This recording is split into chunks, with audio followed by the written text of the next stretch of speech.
Hello, my dear friends. It's another evening on a weekend. Thank you for staying with me. And today I'm going to bring you my fifth episode of my tour to Xinjiang province of China. Today I'm going to share with you two ancient towns. One is the Tashkorgan, the last town before to the China-Pakistan borders. The other one is actually a midway between the Urumqi and Kashgar. It actually is a Buddhist civilization center in Xinjiang, and as far as concerned, it's also about 2,000 years of history. Let's proceed with the slide proper. Now, Xinjiang, if you are first time with me, just want to share with you the location of Xinjiang. Xinjiang is located in the northwesternmost province of China, and it actually is the largest province of China and occupy about 1/6 of the land mass. And our visit to these two ancient towns are classified under Southern Xinjiang, and it's an area color in blue. And this is to show you the location of the Tianshan mountain range, which divides Xinjiang into northern and southern regions. And the location of these two ancient towns on the ancient slave routes are actually Tashkorgan, which is the one on the arrow on the bottommost and on the western side, right? And then the arrow pointing at the middle of this Xinjiang, it actually is Kuqa. Right, so these two ancient towns, which I'm going to share with you in more detail. Let's move on with the slide proper. Now, Tashkorgan is an ancient historical town of more than 2,000 years. It is located in the Tashkorgan Tajik Autonomous County of Kashgar Prefecture of Xinjiang Province, northeast of China. It's about 230 km south of Kashgar city. It's only 19 kilometers away from the border crossing to Tajikistan. Now, it is sited on the eastern part of the Pamir Plateaus, and is actually 3,090 meters above sea level, and along the southern end of the Karakoram Highway, and is about 120 meters away before the border checkpoint to Pakistan. Now, the location was on the path of ancient slave routes, a main transportation artery and strategic passage.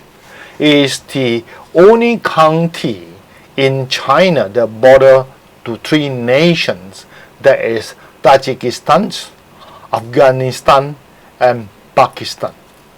Now, this town has a population of less than 50,000, and Tashkorgan in Tajik language means stone fortress, and the local Chinese call it Sitou, which also means the stone city. Now, he got his name because there is a fortress built in this place, and today I'm going to share with you about this fortress. And let's move on with the map.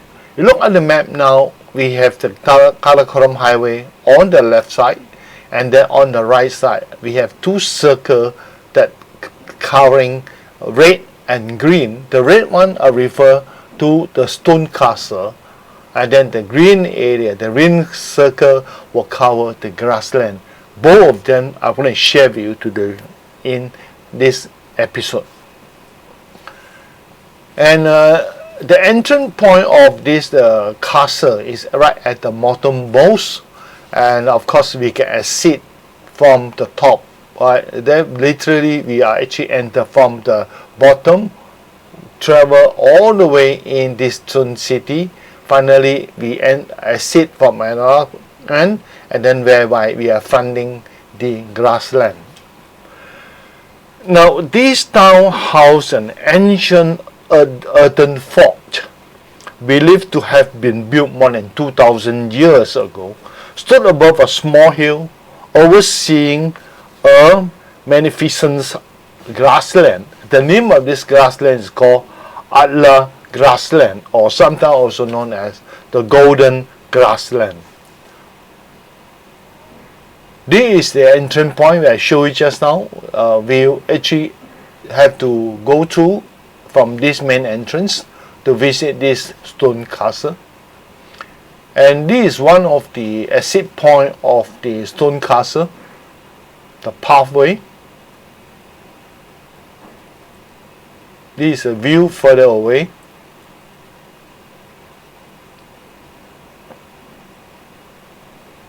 This is an angle view of the stone castle. Of course, you can see the wall, the perimeter wall, the build up along this castle is still in quite a good conditions. This is a far view of it. In fact, these are the points where we enter. You see the people walking on the wooden plank path.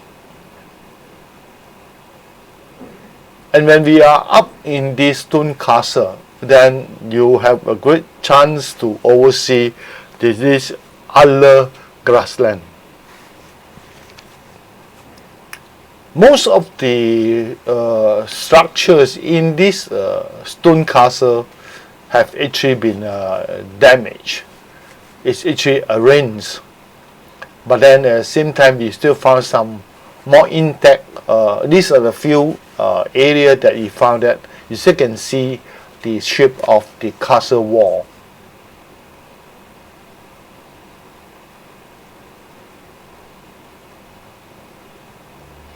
It's not, although it's giving a name of stone castle, but actually you can see that they are not built by using stone.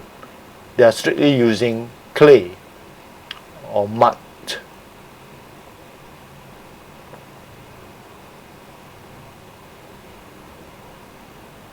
And for this reason, for close to 2,000 years, therefore this earthen fortress or castle, they cannot withstand the weathering, and they give rise to the current situation, the conditions.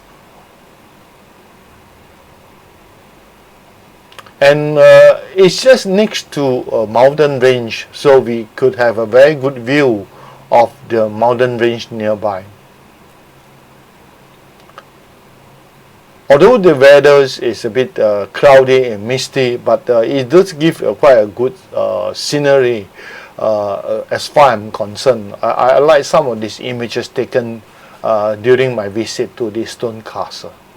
And you can see that we are visiting during the autumns, and you can see that many of the trees have turned into goldish or yellowish colors.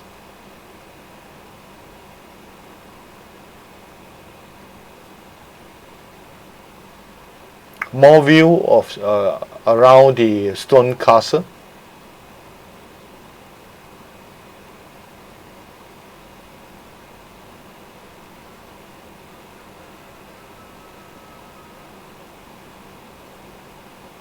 And you can see now the grassland just next to the stone castle.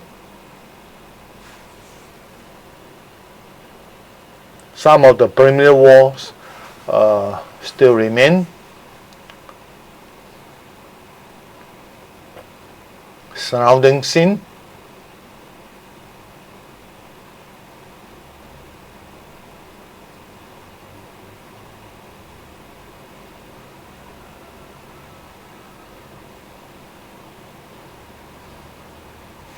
Now, one thing you have to take note, the majority of the population in this Tashkorgan town is Tajik, right? The only minority ethnic groups of Muslim people believe in Shia Islam in China. They are mostly live in a semi-nomadic life. Currently, many of them have involved in tourism activities to earn their living. Some of the villagers' homes are now open to visitors with prior arrangement. So if you wish to visit some of the Tajik people home, you can arrange through your travel agency.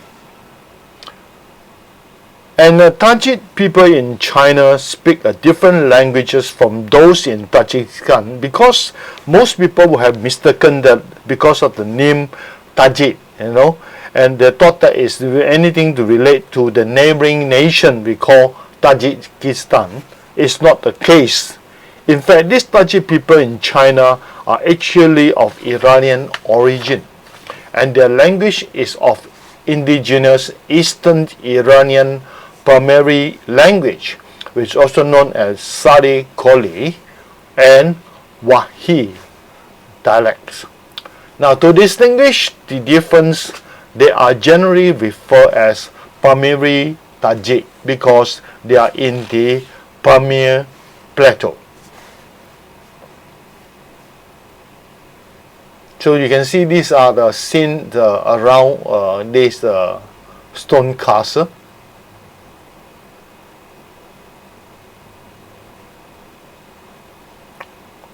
The backdrop of the snow-capped mountain range give a perfect for my images, and also the golden color leaf of those scrap and the trees in front give me a very nice images like what you see now in this image I just shown you now. And now this is the grassland, the golden grassland. It's a very huge grassland, and also been turned into a tourist attraction center. You can see they built some wooden planks on this grassland.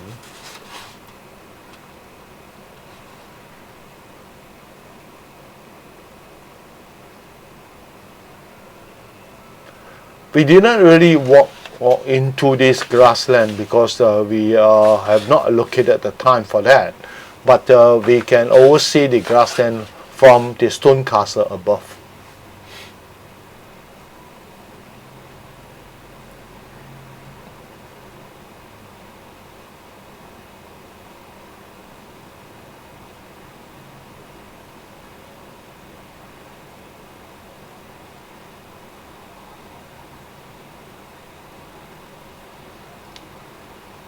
So as actually our visit was in the afternoons.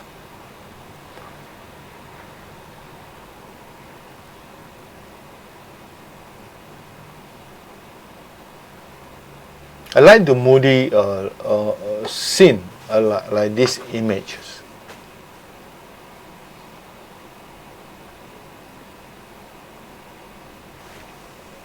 Okay, now the next thing that we are going to cover is another ancient town along the ancient sail routes, and it's actually called the Kuqa.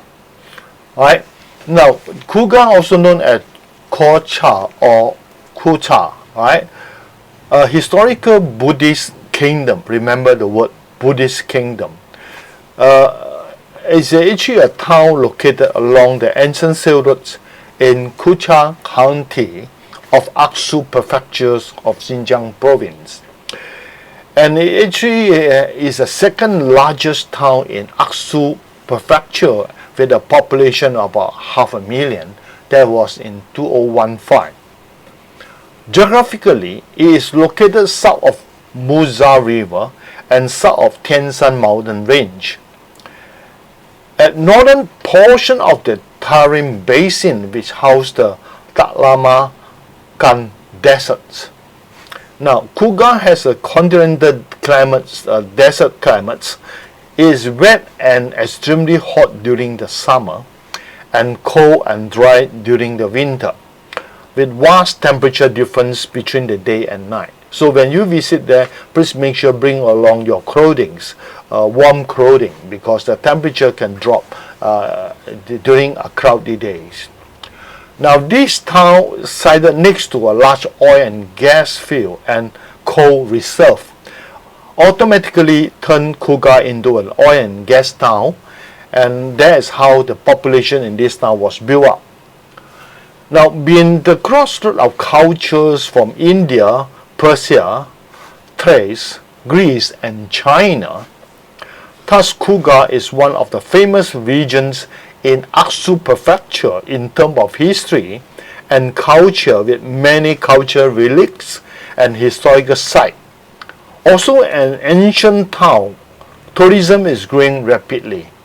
And our visit to this Kuqa, partly because we want to visit the Tian Shan Grand Canyon, which I've just shown you during the last episode. Now, as I said, this is a Buddhist kingdoms. So, and I did mention during my last episode that we found there are some murals that painted in the cave, and also a Buddha statue in the Grand Canyon. And this is very much to do with this town, the Kuqa, because the Grand Canyon was just just only 70 km away. So this culture-rich town have many uniqueness. The birthplace of Kucha song, dance and music, musical instruments, folk customs, and traditional art and craft. Okay, let's move on. Now, just now we see is a Kuqa ancient town, and you can see now this is a straight scene.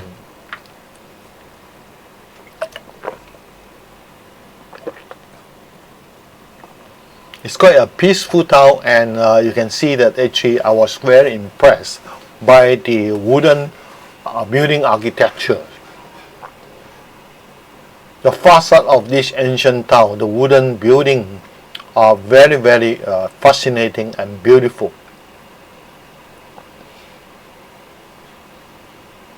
It's a very small town, as I mentioned, that it didn't have much populations.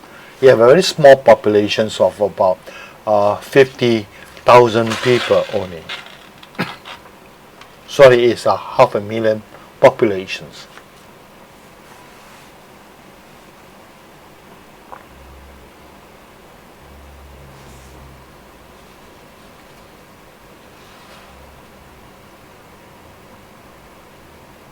It's very, very colorful, and US they also have some Chinese character. Actually, this is actually very much to do with the Buddhisms, the influence of Buddhism, because it was a Buddhism kingdom town, which during the Tang Dynasty is actually the 8th century. During the 8th century, which about 1,300 years ago.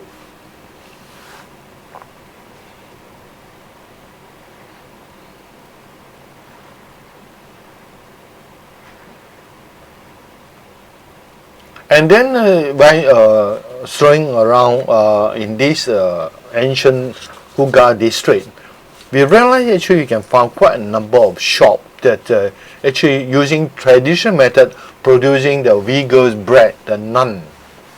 Not only one shop, quite a number of shops. And they're using very traditional method and utensil. This is some of the scene of the shop that producing the Naan.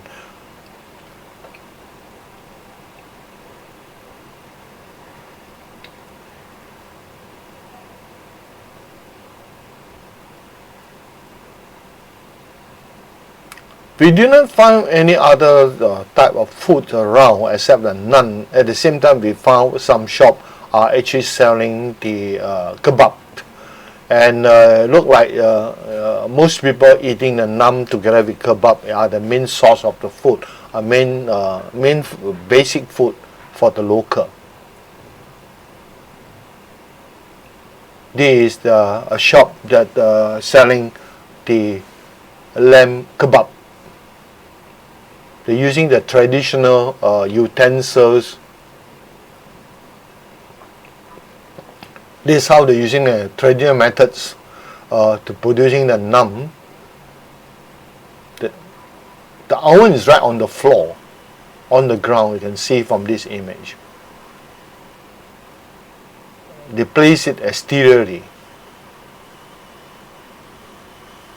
And then we come to another street where actually selling a lot of sundry item, and surprisingly they are selling a lot of bottle or canned fruit juice.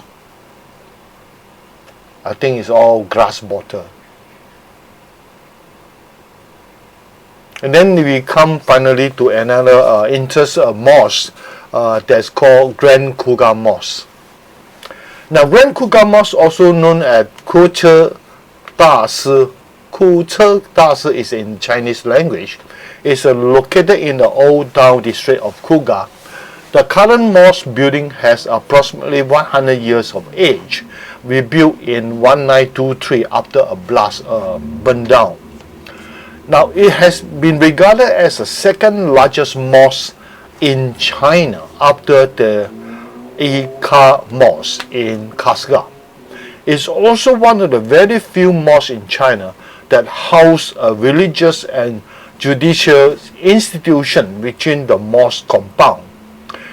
Maximum capacity of this mosque could accommodate up to 3,000 worshippers. We're going to share with you that this impressive mosque. To me, I think this mosque is the most impressive mosque that I've come across during my visit in China. So you can see that the impressive part of the mosque include the main entrance and the gate tower as one seen in the picture above. We stood 18.3 meters above ground.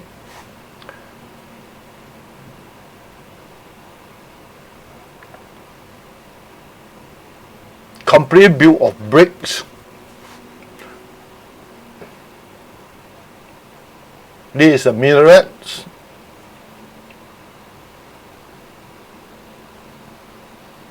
In fact, you can see that this part of the mosque have quite a fair bit of influence of Persian influence.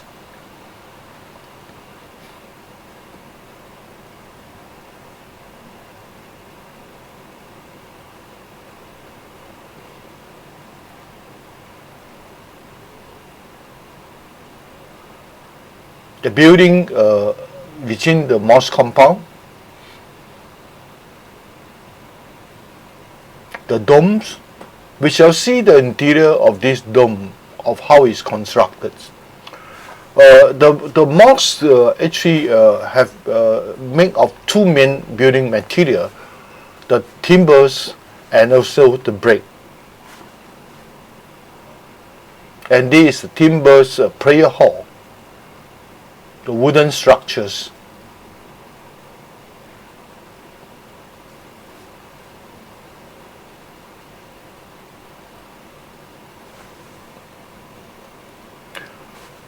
So you can see they have spent a lot of time in the carving works to this mosque prayer room structure or prayer hall structure.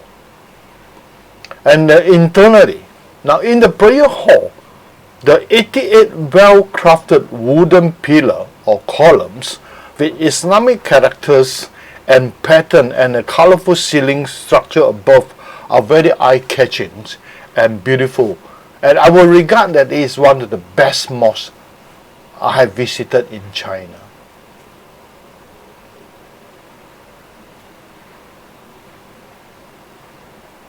Look at the carving on the column capitals, the ceiling, the support, the timber that form the support as a beam.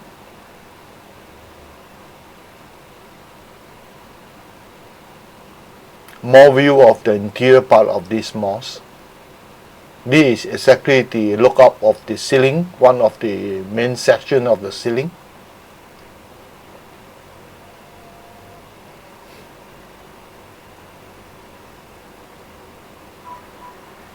So you can see that basically the roof and the columns are built of timber, and then the main wall exteriorly are built of bricks.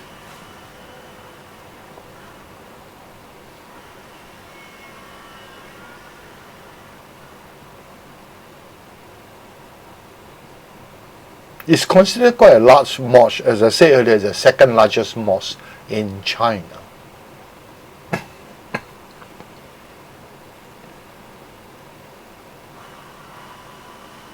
And this is actually the dome, right? And you look at the brickworks that I've done. Exteriorly, you will not notice it, but when you look interiorly, even the dome are built of brick wall.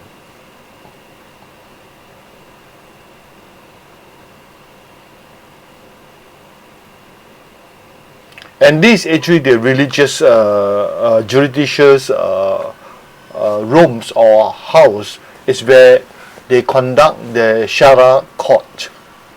They mean actually Islamic court.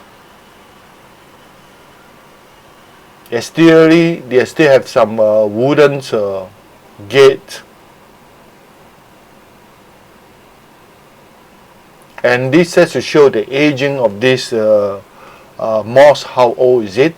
Right, as I mentioned just now, it's about 100 years old after being rebuilt in 1923. Okay, that's about end about today, the sharing of these two ancient town and the Grand Mosque in Kuqa, as well as the stone fortress in Tashkorgan. And I thank you for staying with me until these hours, and a preview of what we will see next week.